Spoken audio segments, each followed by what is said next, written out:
Swimming পুলে নেমে চান তো করতে পারলামই না, কোনো রকমে গা ভিজিয়ে ঘরে এসে একেবারে বাথরুমে গিয়ে স্নান করে আমরা চলে গেলাম মানে ডাইনিং হলে। এখানে হোটেলের একটা ডাইনিং হল আছে, তো সেখানে গিয়ে খাবার খাওয়া যায়। আবার যদি বলা হয় রুম সার্ভিস দিয়ে যেতে তো দিয়েও যায়, তো আমরা গিয়েই খেলাম।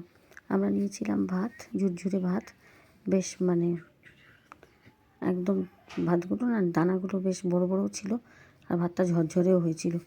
আলু ভাজা দেয়নি, জানি না কেন। আলু ভাজা আমরা বলিও নি অবশ্য মনে হয়, তো একটু ভালো হতো আলু ভাজা থাকলে, আমার তো ভালোই লাগে।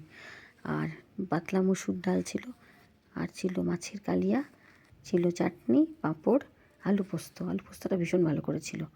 লাস্টে একটু জিজ্ঞেস করলাম কীভাবে করেছেন, তো ওরা তো উড়িষ্যার রান্নাবান্নার ধরনটা নকল করে। তো ভদ্রলোক নিজেই বললেন যে আলু পোস্তটাতে ওরা নাকি ঘি দিয়েছে। তো আমি এই ফার্স্ট টাইম শুনলাম যে আলু পোস্ততে ঘি দেওয়া হয়, তবে খারাপ লাগছিল না কিন্তু খেতে।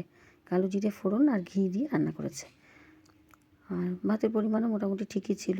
2 প্লেট ভাত নেওয়া হয়েছিল, 3টে কাতলা মাছের পেটি, আর আলু পোস্ত, ডাল, আর ছিল পাঁপড় ভাজা, আর সঙ্গে লেবু লঙ্কা, এগুলো তো থাকেই।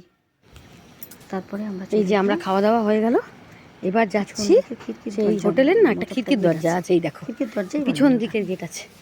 পিছন দিকের গেট দিয়ে তখন দেখছি আমরা যাচ্ছি, দেখছি একদম সামনে সমুদ্র।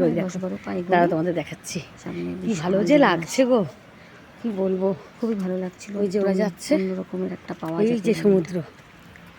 তো এই যে ওরা যাচ্ছে, এগিয়ে এগিয়ে হাঁটছে, পিছন পিছন যাচ্ছি। এই দেখো সমুদ্র, প্রচুর বড় বড় পাথর পড়েছিল, প্রচুর ঝিনুক। আওয়াজ পাচ্ছ তোমরা? দীঘাতে যেটা মিস করেছি, ভালো লাগছে সেটা কিন্তু মন্দারমণিতে দেখলাম গিয়ে অনেক ঝিনুক পড়ে আছে। দাঁড়াও একটু কাছে গিয়ে দেখাচ্ছি। গুঁড়ো গুঁড়ো ঝিনুকও ছিল, অনেক ভেঙেও যাচ্ছিল জলের ধাক্কায়, কিন্তু মোটামুটি পাওয়া গেছে। সত্যি এখানে আসলে জাস্ট ভাবতে পারছি না, যার জন্যই বোধ হয় এই ইয়েগুলো সামুদ্রিক এই জীবগুলো